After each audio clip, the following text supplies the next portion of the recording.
Good morning. Welcome everyone to the March 31st meeting of the Revenue Subcommittee of Ways and Means.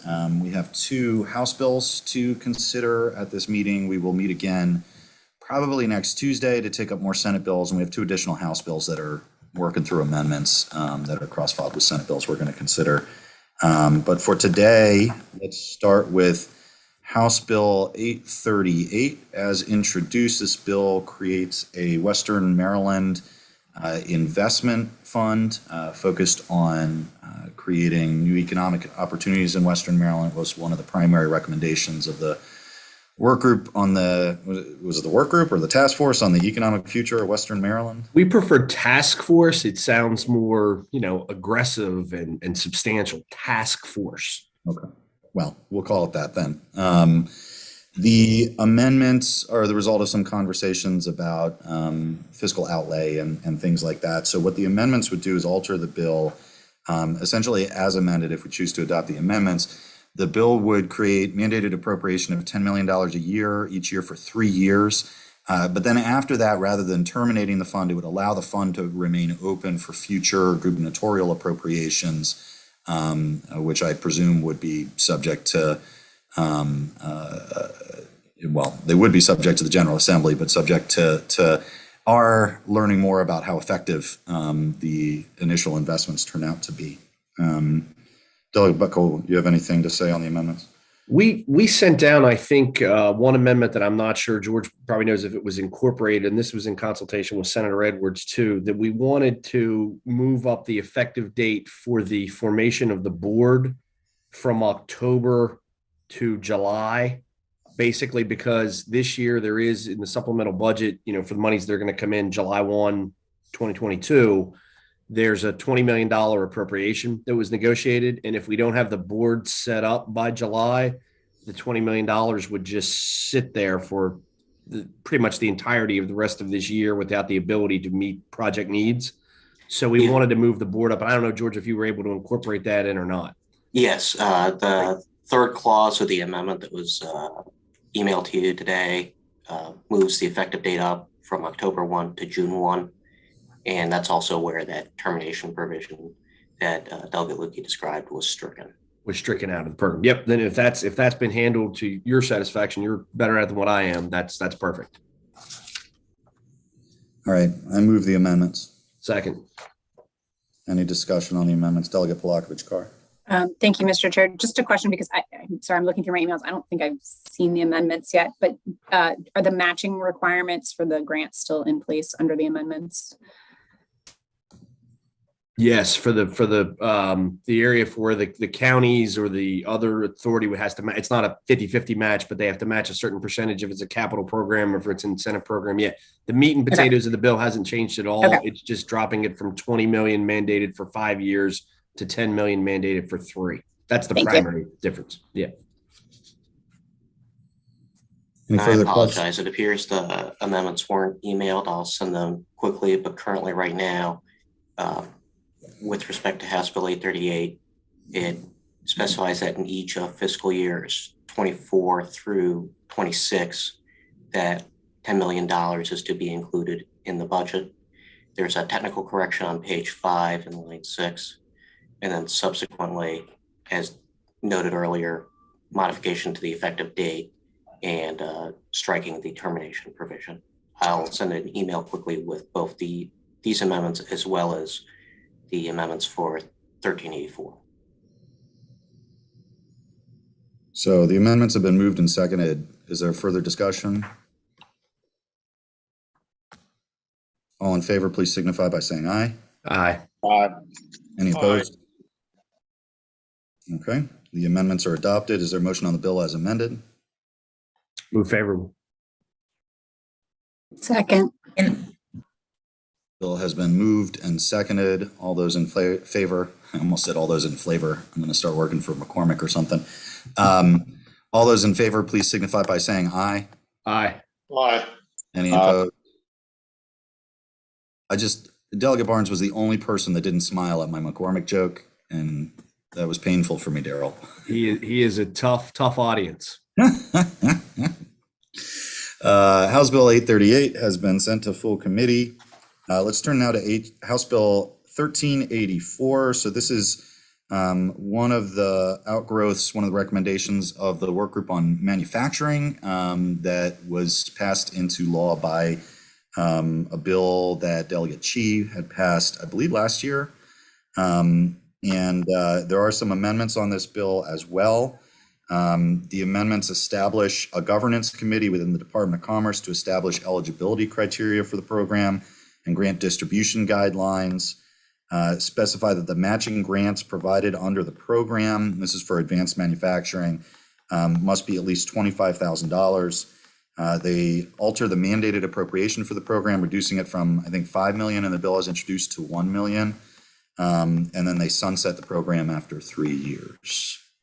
So those are those amendments. I'll move the amendments. Second. Delegate Palakovich-Carr. Thank you, Mr. Chair. Do the amendments address what size of business is eligible? I think the original bill just said small and medium-sized firms. Is there any more specificity on that in the amendments? George?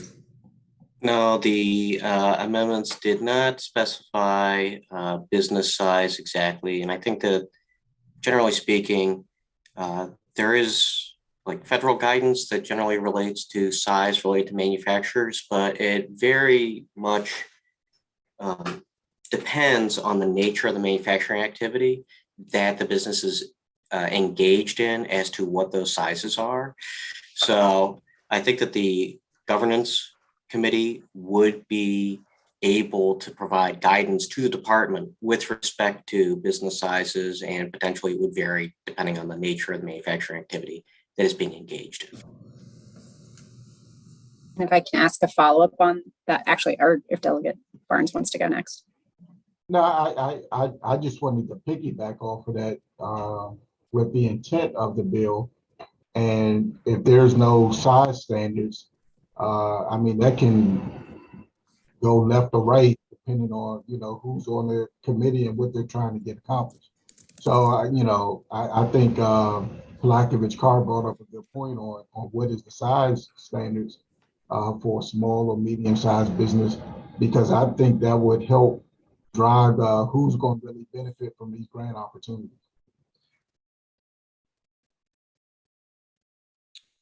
Delegate Palakovich-Carr. I would wholeheartedly agree with Delegate Barnes. I mean, that was one thing that gave me pause when I originally had looked at this bill, was that that's wide open. And I understand, the explanation that it varies by industry. I don't know if we could build something in that maybe at least provides that group with a directive that they need to come up with some standards there across different sectors. We could direct the committee's charge, as in the amendments that both the sponsor submitted and have been incorporated here, require them to research best practices for other similar programs that have been implemented in other states, including regarding eligibility criteria, and then to establish the application process for these small and medium manufacturers that represent best practices. They're also to establish eligibility criteria for participation in the program that represents best practices, create guidelines for the distribution and use of program funds that represent best practices, and then in collaboration with the Governor's Office of Small, Minority, and Women Business Affairs, encourage participation of minority business enterprises in the program. So Delegate Palakovich-Carr, are you suggesting that we explicitly add to the charge that they define small and mid-size manufacturers? Yes, and it could be, I'd be fine if they end up having several standards based on the specific industry, but I would like to see them come up with something specific. I worry it's a little too wide open otherwise. So formally, I'm gonna take that as a motion to make an amendment to the amendment, which is allowable under the rules. Is there a second on Delegate Palakovich-Carr's addition to the amendment? Second. Okay. It's been moved and seconded. We're just so folks are comfortable, we're moving this as a verbal amendment. It'll be rolled into the amendments when they're presented to the full committee later today. Delegate Feldmark, you have a question? Yeah, thank you, Mr. Chair. So I guess I'm unclear on, are these guidelines I mean, I'm hoping the guidelines are to be developed and finalized before we start awarding Yes. funds, right? Yes. So are they also reported back to us? I think if we could, I mean, I think it would be good to know. This is a little bit unusual in that a lot of the criteria that typically fall in that we see in these kinds of bills, or that we as a committee have been pushing to put in these kinds of bills to have clear criteria, we're sort of deferring to this committee to develop, which I understand given the sort of, the nuance of the different industries, that makes sense. I would though like to know what they come up with. I think that would be helpful. If we're amending the amendment, maybe we could also add that when these guidelines are developed, they'll be reported back to the Well, so the rules do not allow us to amend the amendment to the amendment. Well, then I'll offer that as a second amendment to the amendment. Why don't we do that? I always like the Second Amendment. George, go ahead. I was just going to point out that the bill does require the Department of Commerce to adopt regulations with respect to the program. And so that would go through the typical promulgation process, review by AELR, public comment, et cetera. So I would think that would be the option that provide that oversight and opportunity for public comment that you are likely seeking. Okay, thank you. Then I will withdraw my motion to further amend the amendment. Your amendment to the amendment to the amendment.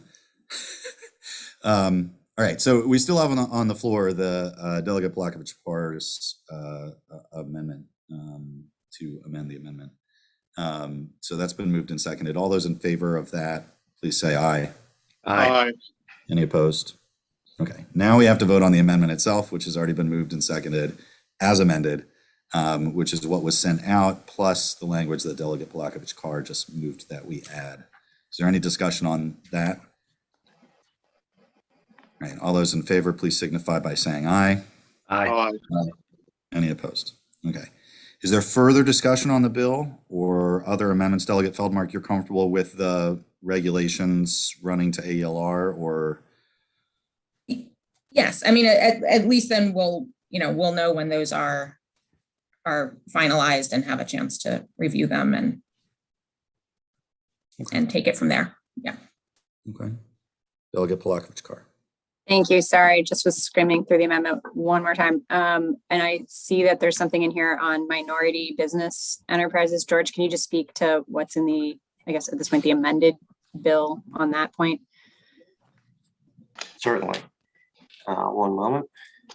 So it requires the governance committee that is to be established by the amendments within the Department of Commerce to collaborate with the Governor's Office of Small, Minority, and Women Business Affairs to encourage participation of minority business enterprises in the program.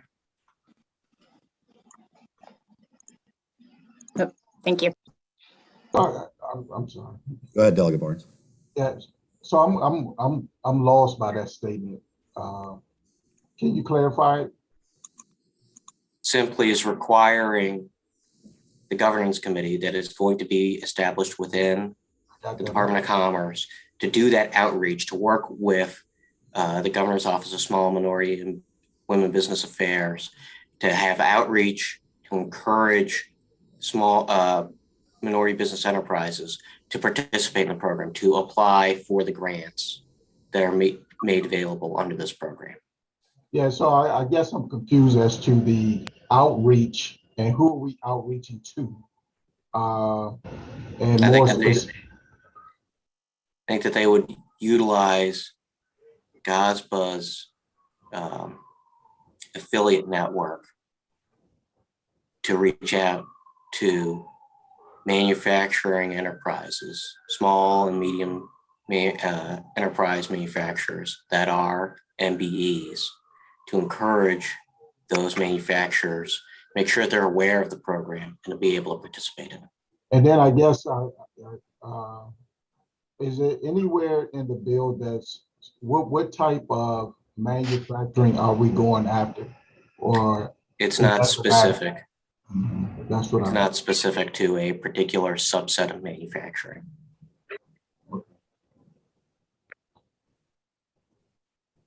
All right, thank you.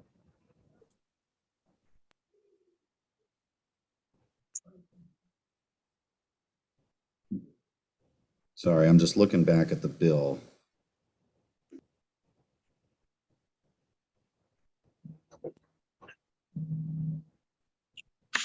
So the Delegate Barnes, the purpose of the program as defined in the bill is to help those small and medium-sized manufacturers adopt what's called Industry 4.0 technology and related infrastructure.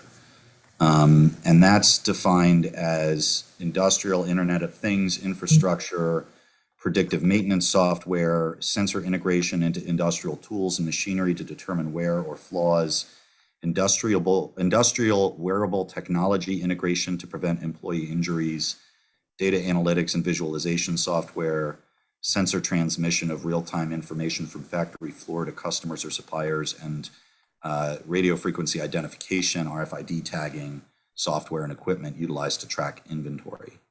So, I mean, essentially what it doesn't define what type of manufacturing you're doing, but the intent of the program is to help manufacturers of any type that are small and medium size to adopt these new technologies that improve their manufacturing processes and worker safety. George? I just want to clarify that the amendments that were offered by the sponsor and that are before you alter that definition of what is included under Industry 4.0 technology. So now the list would read, and I just sent a reprint for your, to assist in your review: industrial Internet of Things infrastructure hardware, cloud computing and cybersecurity solutions, artificial intelligence for continuous improvement of efficiency and productivity, robots and autonomous equipment to help automate workflow, data analytics and visualization software, cyber physical systems to enable seamless communication with other smart devices, and augmented reality, virtual reality, and digital twin to digitally represent physical products or systems without requiring investment to Iteratively. thank you, iteratively create the actual products. The teacher that came out I'll need a of. degree just to understand all of this. Trust me, I was lost. So my last question then, so the Industry 4.0 technology is to help those small to medium-sized businesses get up to speed under that list of categories in which you spoke of. Yeah. It's basically to adopt the most advanced manufacturing technologies out there. I got it. Thank you. Delegate Feldmark. Thank you, Mr. Chair. So I guess I have a couple of questions. One, going back to the MBE outreach, is this outreach to the governor's office the only provision regarding MBE participation? I mean, are there any specific goals or reporting on participation, or is it just an open-ended try to do some outreach? George, this program would fall under the larger MBE reporting requirements or no? The commerce reporting requirements we created? Yes, I think that it would fall within those larger participation requirements that recent legislation has required. Okay, so just because that's sort of umbrella coverage for reporting that data. Okay. And then my second question is, as we are looking at funding to increase efficiency in manufacturing and looking at the use of robotics and automation of workflow, are we also looking at job transitions, right? Like if we're automating manufacturing, are we potentially, eliminating jobs and what are we doing about that? That's not a George question. That's more of a policy question. Sorry. Right. Oh, okay. Yeah. Sorry. Can't find my computer charger. Okay. I mean, so the bill does not speak to any workforce transition of any kind. You know, these technologies, I mean, in terms of automating workflow, I mean, there may be some connection there, but there's a lot here that actually creates new positions, right? Would require increased training from their workforce. I mean, for workers, for example, to take advantage of advanced data analytics and visualization, you know, that's kind of, you need somebody to do that work, right? You can't fully automate that. So. Right. I guess I'm wondering if, though, it might make sense to, since we've got a committee looking at best practices on a lot of aspects of this, if workforce transition impacts should be part of what we ask them to look at. We could do that. Do you want to try to offer a verbal amendment, or do you want to hold the bill till our meeting on Tuesday to try to craft something? I mean, if I don't know that I can offer a verbal exact wording amendment. If folks are comfortable with the sentiment, I'm happy to let George put it into words. Or, I mean, I can pull the amendment and try to come up with some words. Yeah, I mean, why don't we do this with this? Because I think this is, so when are we voting in full committee? Right after the hearing? Yeah. Or early Or education. after second floor, depending on the timing. Okay. Are you able to craft something and maybe offer it as an amendment in full committee? Sure. I can do that. Why don't we do that? If folks are comfortable moving forward with the bill, and then Delegate Feldmar can offer the amendment in full committee on that additional piece. Okay. Delegate Polakovich-Carr. Thank you, Mr. Chair. Okay, circling back on the minority business outreach / participation. So looking at the reprint, it now says for the work group that the secretary shall appoint the members, including representatives of manufacturing organizations in the state and the department. And I guess I'm just wondering, I feel like we've had some other bills that created groups like this, but we actually ensured that there were seats as part of the group to ensure that there was minority or women-owned businesses that were at the table. And I don't know if there's model language we could pull from somewhere else, but to add some specificity to this, overarching committee on that front. There's two ways you could approach that. One would be for us to, the default language we use is that the appointees to the work group shall reflect the diversity of the state. There we go. Okay. If that's what you're most comfortable with, that's an easy. That's fine. Okay. So do you like want to offer that as a motion? Second. Diversity with respect to gender, ethnic, and geographic, or are we only concerned about, or is geographic not a concern? And this is also going to be, it includes, representatives of manufacturing organizations in the state, but then it also includes representatives from the department too. I don't care. I mean, and if we, whatever we usually do for other programs is fine. If it's that specific, that's fine. I'm also fine with it, with what the chair just said of, saying it represents the diversity of the state and being silent on what those metrics are, whatever people want to do. Yeah, I mean, that's the language we've been using repeatedly on things, is reflecting the diversity of the state. And it's had the results we intend in the past. So I think that should be enough.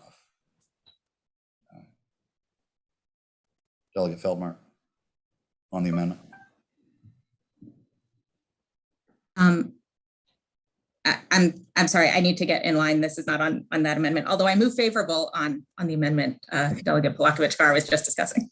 Let's go ahead and move this amendment. Let's vote on this amendment, and then I'll come back to you, okay? Oh, no, you had comments. Sorry, the amendment to the amendment. I support adding reflect the diversity of the state. Yeah, so that's now standing alone as its own amendment, so. Got it, because okay, We had already adopted the other amendments, so okay. you come, okay. Yes. All those in favor of the reflecting the diversity of the state amendment, please signify by saying aye. Aye. Aye. Any opposed? Okay, Delegate Feldmark. Thank you, Mr. Chair. Just taking a look at the amendment language, I actually would like to go ahead and move the move as an amendment now the issue I raised earlier. And if we look at the committee's charge, right, section C says the committee shall, under number 1, research best practices from other states in implementing programs similar to the program, including eligibility criteria, application processes, program requirements, and the dissemination of funds. I would like to, immediately following program requirements, insert workforce transition support strategies, comma. I'll second that. George, you have that?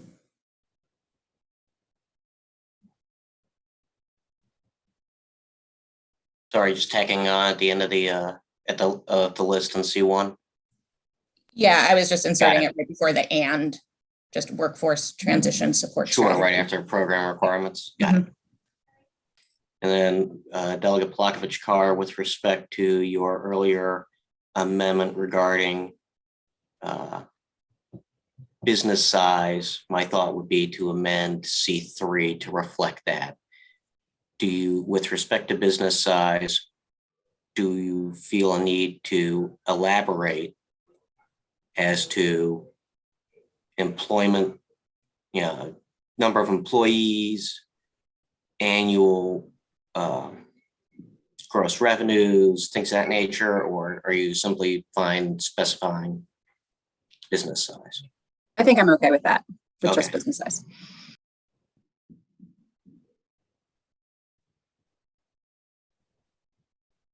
All right, so Delegate Feldmark's amendment, including worker transition support services, was that the language?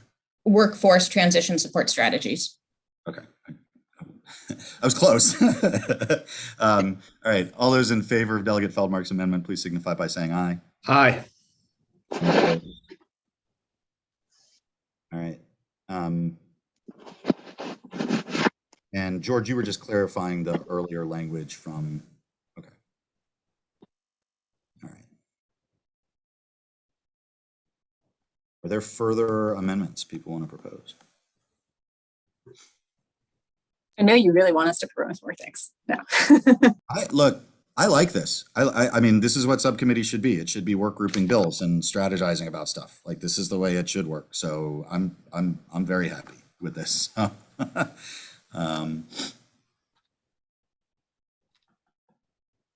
Okay. If there are no further amendments, any discussion on the bill? I move the bill as amended. Second. All those in favor, please signify by saying aye. Aye. Any opposed? All right, the bill is recommended. Thank you, everyone, for your thoughtful and insightful work, and we will see you in full committee.